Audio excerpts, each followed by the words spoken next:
Welcome back, my friends. My intention with this episode today is to help you or somebody who you love to either avoid or begin the process of escaping a relationship that might be with a narcissist and also might be becoming abusive. And how I'm going to help you with that today is I'm going to share some specific stories. In all my life, I have only met 3 people who actually fit the clinical definition of narcissistic personality disorder. 3 in my whole life. And one was somebody who I worked with, and one was somebody who I dated briefly. And you already know the third, my husband's ex-wife. I've only met 3. And the reason why I'm going to share some stories about experiences with them is because I want to help sort of kind of break down that barrier between narcissistic personality being everywhere and where it actually exists. Because I think that narcissism is a word that's thrown around very casually today, and often people use it to describe people who might just be assholes or might be a little bit arrogant, but we all can have some narcissistic tendencies sometimes, right? Where we maybe are only focused on our own needs, or maybe you've recently dated someone who's just kind of an asshole, a little bit rude, a little bit self-centered.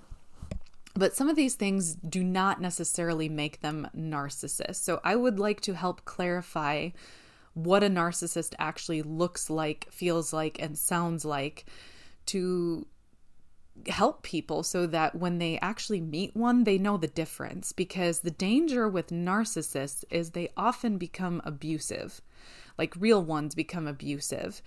And so I think, although many of us can access the internet and look up specific symptoms of narcissism, it's a lot harder to understand when you're actually with a narcissist, that's who they are. Because although these symptoms are great, you don't necessarily have access to the actual things that narcissists say or the things that they do. So what you're going to hear today on this podcast is unique and something you won't hear elsewhere, in that I'm going to share with you specific quotes, right? Specific real live things that real live narcissists have said, so that when you hear it, or maybe, you're talking with your friend who might be dating a narcissist, when you hear them kind of quote something their dating partner said, you can kind of think, oh, shit, that might be a little bit more serious than they think. So that's my intention today, is to kind of dispel some of the confusion when it comes to just the word narcissism, but also to help you out, or maybe somebody that you know who might be with an actual narcissist. And I'm going to give you some tips to how to kind of get out of that, depending on the level of severity. So the way that I'm going to break this down is I'm going to list a particular characteristic that a narcissist has, and then I'm going to tell you a story or an example from the 2 narcissists that I've known a little bit more intimately. And so although I've known 3, one of them was somebody who I worked with, and I'm just not comfortable going there right now when it comes to work. But the other 2 are in my personal life, so I'm gonna share about that. And for the sake of privacy, I'm gonna use fake names. And so the first narcissist who I'm gonna talk about is somebody who I dated for a couple weeks to a month, maybe a little bit more. The lines are kind of blurred, I guess, but I'm going to call him Justin. And then the second narcissist who I'm going to talk about, my husband's ex, I'm going to call her Mallory. But again, these are not their real names, just used for privacy's sake. So as I mentioned before, we can easily go to the internet and look up symptoms of narcissism, right? So for example, right now I am on Harvard Health. And right here, narcissistic personality disorder. Here are a couple of the traits: a grandiose sense of self-importance, belief that they are special and can only be understood by special people, need for excessive admiration, a need to be treated favorably, or a sense of entitlement, behavior that is exploit. Why can't I say this word? I'm trying so hard. I'm sitting here articulating as best I can, but I can't say exploitive. Okay, you know what I mean. I can't say that word today. It's just not meeting me halfway. But you get what I'm saying. They take advantage of others to achieve their own needs. Lack of empathy or unwillingness to identify with the needs of others. Now, here is where the danger comes in. These are just a few of the traits. The danger comes in that sometimes people don't know they're dealing with a narcissist because they think, well, narcissists don't have empathy, and this person is being so sweet to me. They're so kind. They know my needs, right? Like they just bought me these beautiful things. Oh, they sent this lovely gift to my doorstep when they knew I needed it. They bought me dinner. They're taking me on this trip. What do you mean? They don't have a lack of empathy. Look at everything they're doing for me. Watch out. That's not necessarily empathy. What that is information gathering so that they can, sort of butter you up and, compliment you, get you to a place where you feel a dependence on them. But I'm going to get into that in more detail. So those are a few of the traits, right? Like sense of self-importance, taking advantage of others for their own needs, lack of empathy. Where I'm going to help you out is I'm going to share how these things can often become abusive. That's the problem, is these traits become abusive. And I'm going to give you specific examples that are warning signs that abuse is either happening or about to happen. And believe it or not, narcissists have a much harder time hiding who they are than people think. And I don't mean any disrespect to people who've been in an abusive relationship and didn't know.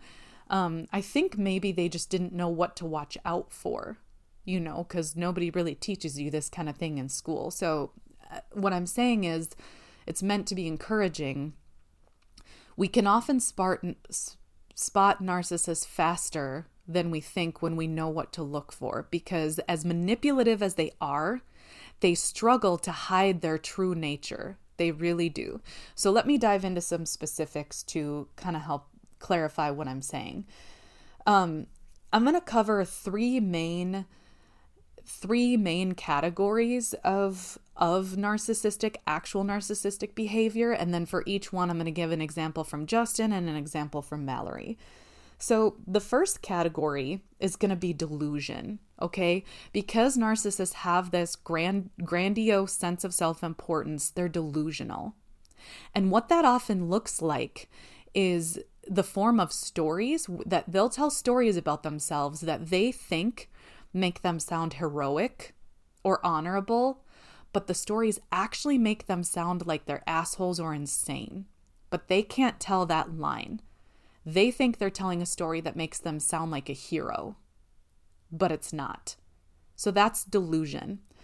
The second thing is they will often have episodes of rage followed by extreme compliance or thoughtfulness. They'll go back and forth between rage and thoughtfulness. So that's the second thing. And then the third thing is the culmination of all this, which eventually leads to abusive control, okay? So narcissists are delusional, right? And they tell stories that they think make them sound heroic, but they actually sound like assholes or crazy. Secondly, they often have episodes of rage followed by extreme thoughtfulness. And all of this leads to the third thing, which is abusive control. So I'm going to help you look out for all of these things. But let's start with this delusional piece, okay?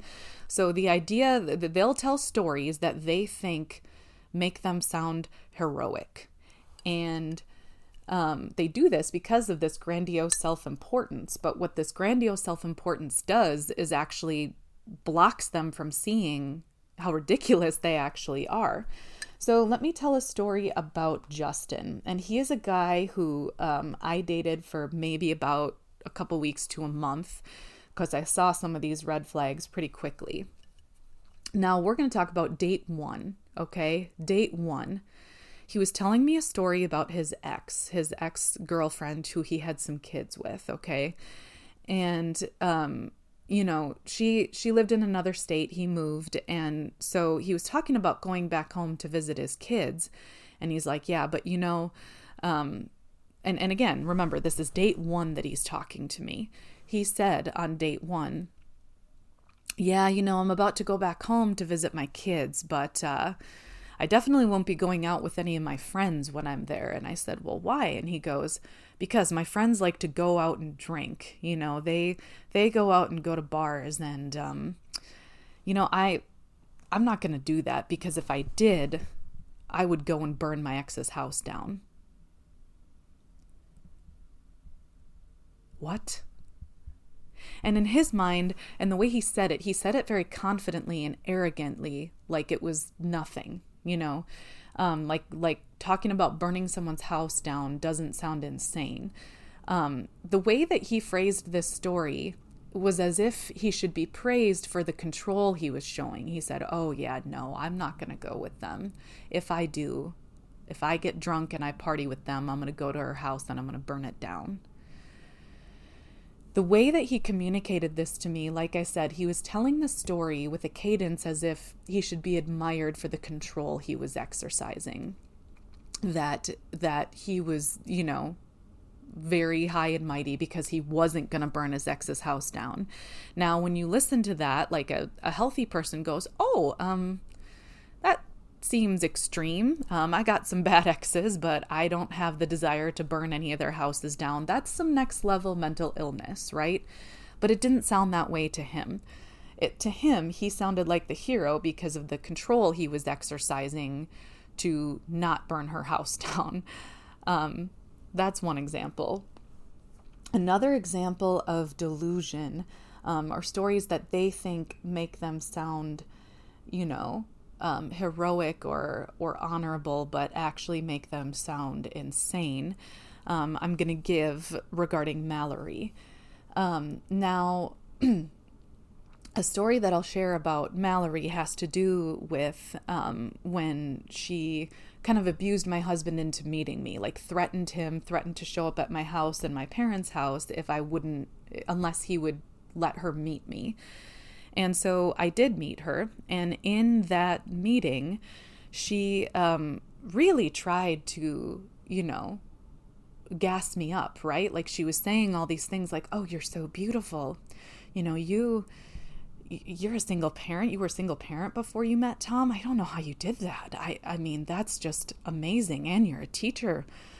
Wow. And she brought me a baby gift because I was pregnant with one of my sons at the time. And, my son that I had with my husband. And she brought us a baby gift and just, continued to try to overly compliment me and to give me this gift and, say things to me like, and I really hope you're okay with the communication that I'm continuing to have with Tom.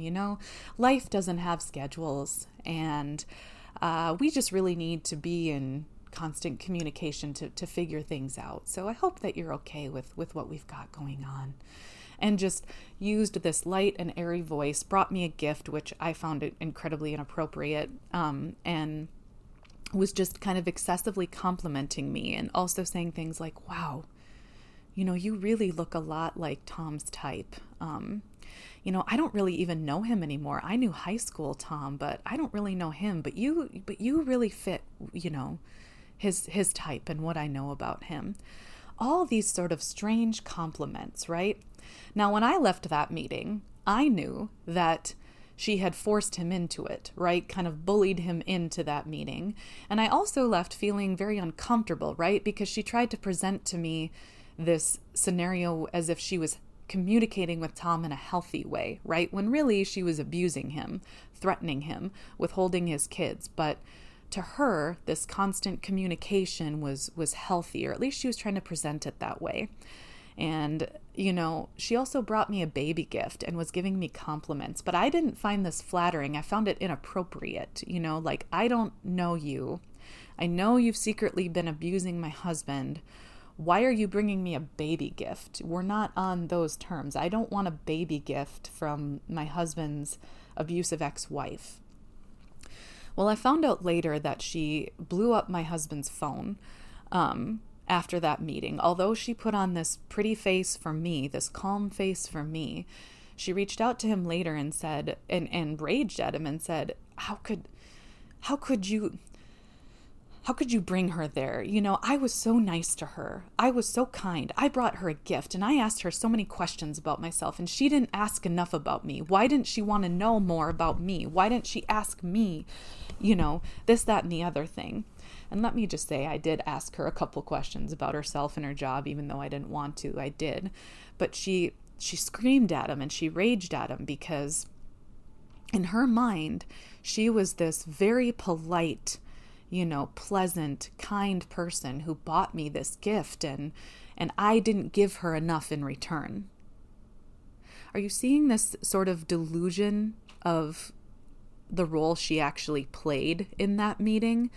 Also, this grandiose sense of self-importance. Okay? Watch out for that with narcissist.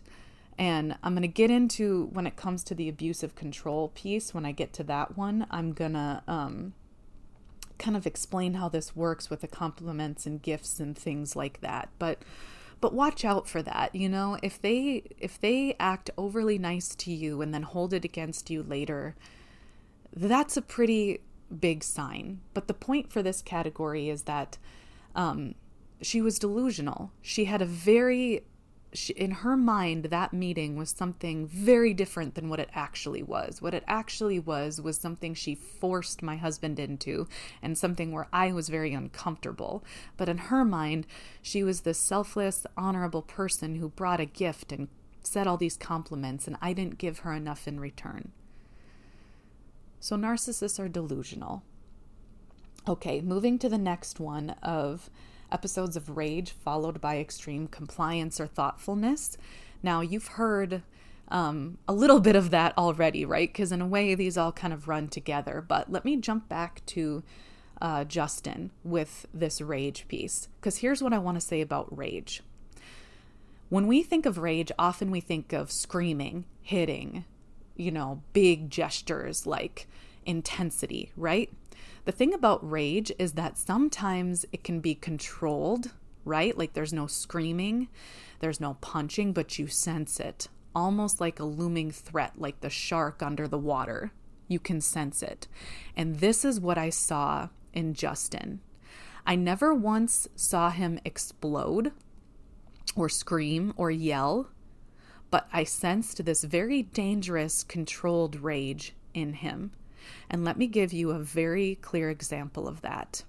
So again, this is within our first couple of dates, right? So you'll also notice sometimes narcissists spill out way too much information very quickly because, again, they don't have that boundary of or even grasp of who they actually are. And so they'll spill out all these things, again, that they think make them sound great. But in reality, it does not. And so when it comes to this episode of Rage Piece, Justin was telling me this story about how, he went on to explain the whole like burning his ex's house down thing. And he's like, and that's why I'm a man of faith. That's why I believe in God. And then he met my eyes, and I will never forget this, because as he stared at me, there was this cold, terrifying certainty. And he said, I have faith because I'm a scary motherfucker. I don't know what I would do if I didn't have God. And I can only describe in that moment what felt like this invisible but very real monster. It was in the way that he looked at me. It was in the way that he used the words, I'm a scary motherfucker. Again, in his mind, he thought he was saying something that made him sound pious or gentle because he had this faith. But when he said scary motherfucker, there was this rage that I could tell was just caged. That he had it under control, but it was there. But even in the essence of his words, I would burn her house down. I'm a scary motherfucker. Those are words of rage. So if you are dating somebody who says things like that, or if you sense when you're with someone, if you sense something, if you sense that shark under the water, run. Because know that rage doesn't always appear unleashed at first. It can appear like this controlled, looming threat. And I promise you, it will eventually be unleashed. So that's an example of an episode of rage from him. Now, when it comes to thoughtfulness, right? He would often he'd say something odd like that or creepy like that. And then I would kind of pull away, I'd maybe be a little bit distant. And you'll hear in the abusive control place in a minute what that looked like. Because he did a couple different things when he sensed I was pulling away. But one thing he would do is give me gifts. Okay, so I had this kind of creepy date with him. I was pulling away a little bit. I come to work the next day and there's a big bouquet of flowers on my desk, along with this sweet note about how he can't wait to continue to get to know me. And this was an abundant bouquet. This was a beautiful bouquet. And this sweet note, just right there on my desk waiting for me. That's an example of an episode of controlled rage followed by something that appeared to be thoughtful. And you'll see more of that in the abusive control piece. This next one that I'm going to describe about Mallory is really disturbing, but I need to share it because, again, I want to help protect people. This particular one was rather abusive, and it occurred at conferences at my stepdaughter's school. And both my husband and his ex-wife at the time had gone to conferences together. And it was supposed to be his custodial night. And, you know what? I'm actually mixing up two stories. Let me back up. So forget that story. I'm going to jump into a different one. This was a weekend where, it was supposed to be her weekend, and he was going to drop them off at her house for the weekend, and she started screaming at him and actually raised her fist to him because she said, and started accusing him of all these things of you're not there for them, you only care about your new family, blah, blah, blah, blah, all these abusive, rageful things, raised her fist, screamed, and basically pushed him into taking them when it was supposed to be her custodial night. And all in all, it was probably for the best, to not leave them with her in that moment. But he came home with the kids and was just really shaken. You know what I mean? He just was really antsy and anxious. And, I said, what happened? And he told me what happened. And she basically threatened him into taking, his kids on time that wasn't his time. Again, it's for the best, we would have taken them anyway when she was like that, but it was Jesus, So then the next day he was checking in because it's well, technically it's her weekend, I gotta abide by this custodial schedule. So he reached out with a gentle text hey, try not to poke the bear. So are you gonna have the kids, or where are we at? And she responded by calling him and very gently saying, Tom, I am more than happy to come and pick up my girls. And then, smooth as silk, picked him up as the time that she said she would without incident. That's a pretty extreme episode of almost nearly violent rage, followed by extreme compliance. And I don't know the full reasons for why. We suspect it's because she had something she wanted to do that night, that she threatened him, and that was her way of getting it, was to threaten him with rage so she could go out that night or whatever it was she was going to do. But narcissists also have to keep you strung along, right? They can't just be rageful all the time or you won't stay. So she flipped a switch and was extremely compliant so that he doesn't know what to expect, right? It's oh, okay, sometimes she is nice and maybe it's just me. Maybe I overreacted. It causes you to second guess. So that's another example of rage, followed by extreme compliance. So now this final category of abusive control. As you can see from these other two categories, they're all pretty abusive, and they all are ways that narcissists maintain control, right? In these stories that they tell about themselves, right, as being heroic or thoughtful or whatever it might be, they control that narrative because it puts them in a positive light. And their number one goal is to control other people so they can get that sense of praise, so they can get that sense of self-importance by controlling people. So let me go back to Justin for a minute. In addition to just telling me stories that kind of gave a goofy impression, he tried to move things along with me very quickly. Just a couple weeks into dating, he gave me a key to his apartment. And he painted it in this light of, you know what, I feel like I already love you. I'm so close to you. My home is your home. Here, take this. My house is yours. Anytime you want to come by, just come in. And some people might take that as sweet, right? Like, oh, wow, he must really love me. He's giving me access to his house. Now, full disclosure, I thought it was a little soon for that, right? Moving a little fast. But what happened after that made it even worse. I accepted the key because I felt awkward and I didn't really know what to do. Never actually used it, by the way. But not long after he gives me this key, all of a sudden I'm talking to him on the phone and he gets really angry and he says, you know what? I haven't even been over to your house for dinner. I gave you a key and you haven't even invited me over for dinner. How is that fair? You know, I was even talking to my friend about it and he said, that's a red flag. Why don't you want me to come over to your house? Why don't you want to have, like not even for dinner? That seems a little bit selfish on your part.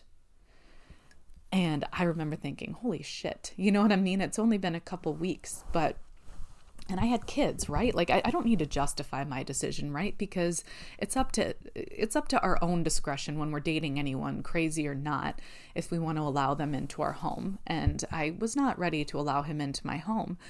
But the point is, the whole reason he gave me the key was not to be sweet. He didn't really mean my home is your home, but it was a way to control me. And it was a way to say, look at what I did for you. What are you doing for me?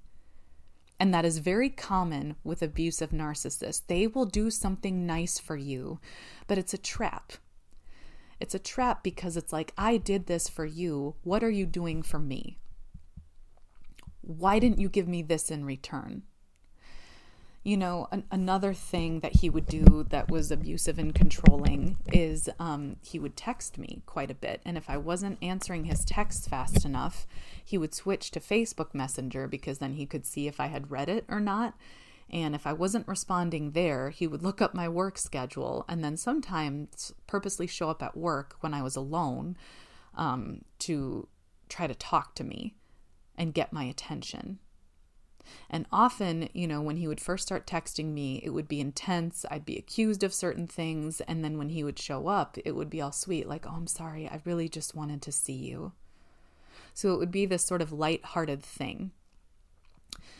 So there were a few other gifts that he gave me, you know what I mean? In between when this happened and, you know, just the rage and when I eventually just got out of it. But just know that anytime a narcissist does something for you, it's not because they've changed their ways or they're trying to be good to you or they're sorry for exploding on you.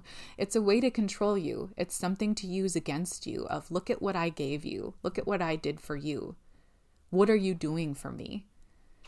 And what that does for them is it builds up that self-importance that they need, but it's also a way to keep you close so that you can continue to be that fuel, you know, to make them feel important because they have you.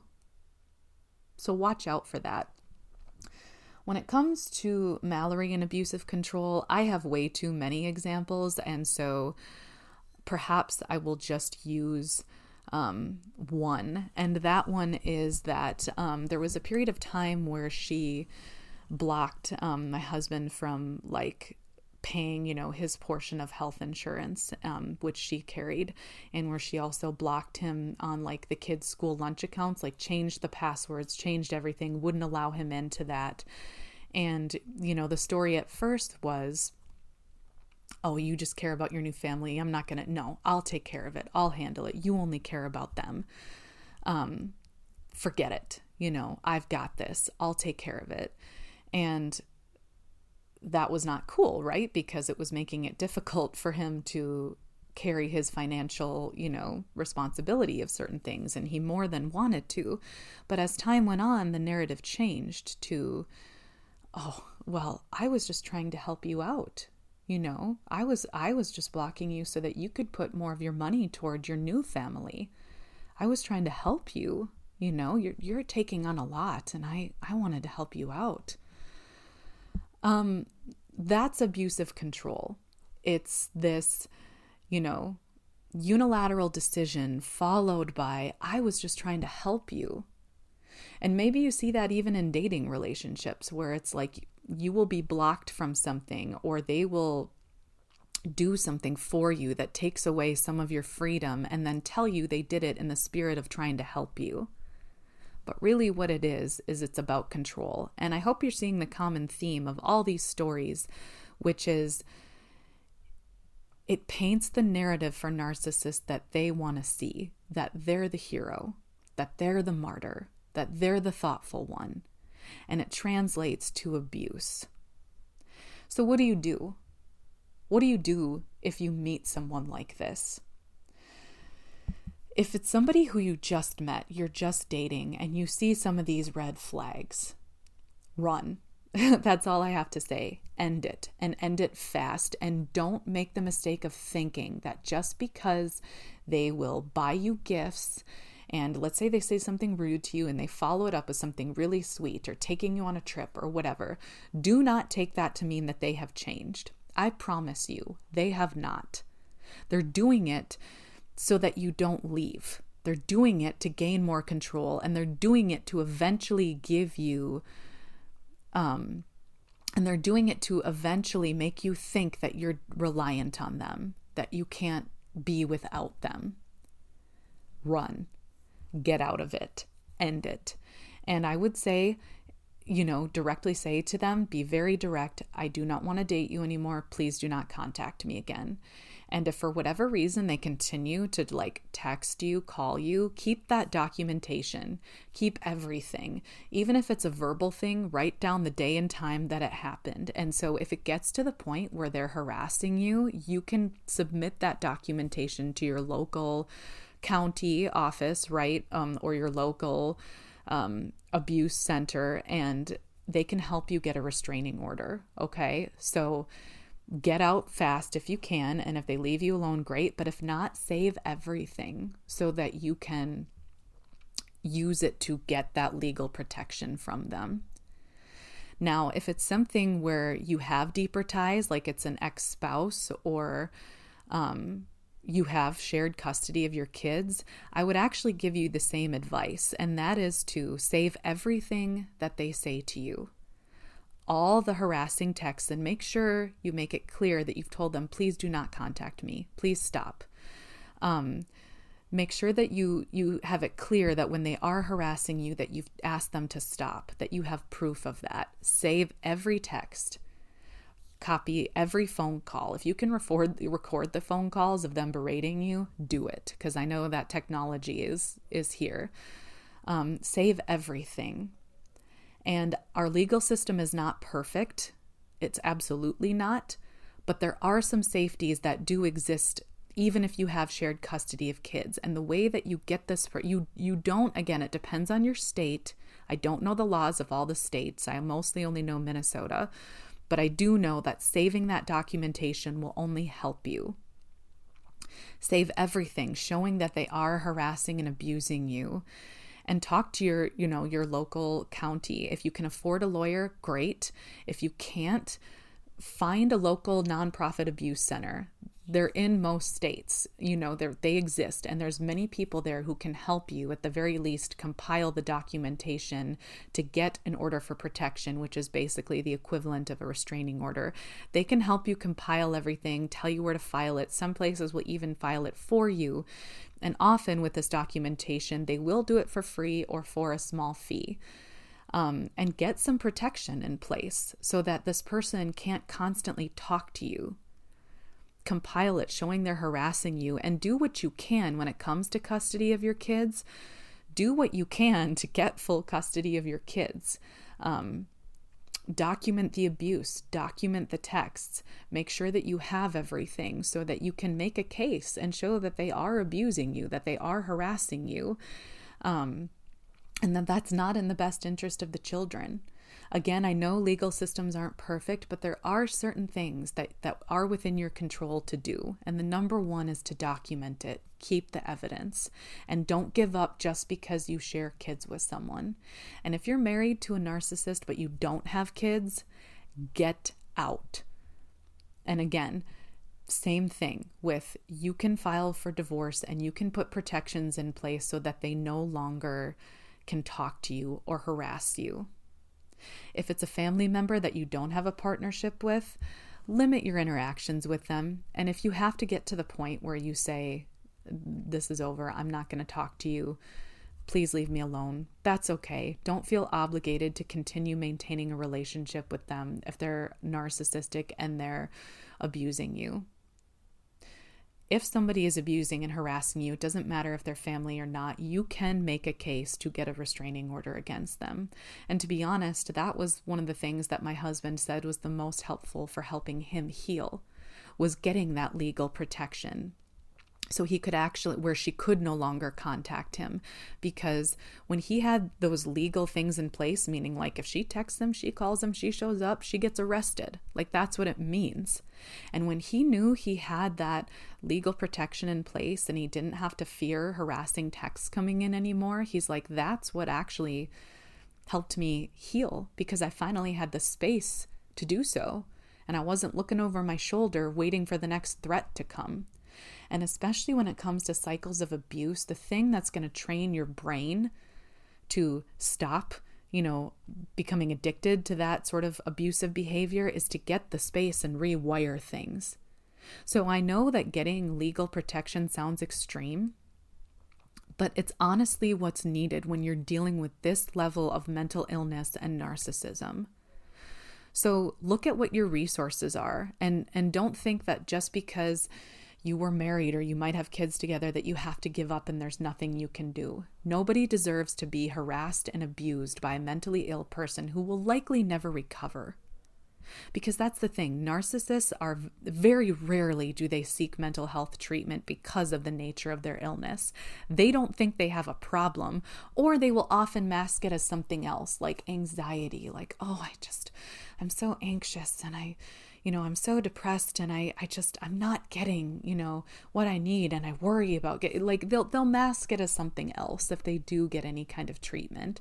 So it's very unlikely, that near impossible, that narcissists will change. So the best thing that you can do is get out fast, or put the necessary protections in place. Because as I said before, nobody deserves to be abused. Nobody deserves to be harassed. Nobody deserves to be the target of somebody's severe mental illness. So please share this episode with a friend, or listen to it again if you need to. I know we've tackled some tough things, but I say it in the spirit of wanting to help, because, although I've only met 3 official narcissists in my whole life, I've seen the damage that they can do, and how they, in many ways, continue cycles of abuse more severely than any other type of person. So protect yourself, protect the people that you love. Thank you for sticking with me through this episode. I know we tackled some tough things, but if it can help you or someone who you love, it's totally worth it to me. And as always, I want to say to you, thanks for coming.